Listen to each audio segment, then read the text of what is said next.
Subscribe చేసేటప్పుడు పక్కనే ఉన్న గంట సింబల్ ను నొక్కి యాక్టివేట్ చేసుకోండి. ఆల్రెడీ సబ్స్క్రైబ్ చేసిన వాళ్ళు కూడా దయచేసి బెల్ బటన్ ను యాక్టివేట్ చేసుకోండి.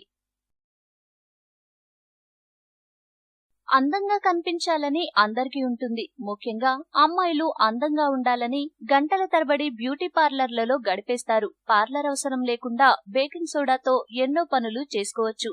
ఇప్పటి వరకు బేకింగ్ సోడాని ఎన్నో విధాలుగా వాడి ఉంటారు. కానీ ఇప్పుడు మేం చెప్పబోయే విషయాలన్నీ ఇదివరకు మీకు తెలిసుండకపోవచ్చు.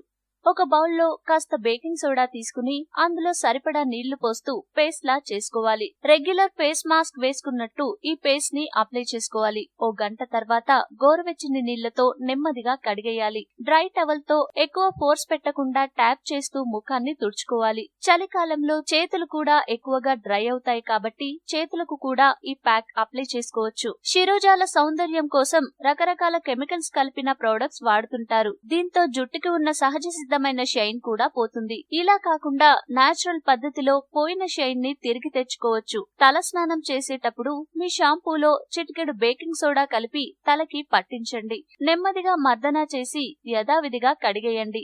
ఇలా వారానికి 2 సార్లు చేస్తే సరిపోతుంది. మీ జుట్టుకి నేచురల్ షైన్ వస్తుంది. బేకింగ్ సోడా వల్ల మన శరీరానికి బయట నుంచి ఎలాంటి ప్రమాదం ఉండదు. కాబట్టి స్నానం చేసే ముందు ఓ హాఫ్ కప్ బేకింగ్ సోడాని మీరు స్నానం చేసే నీటిలో వేయండి.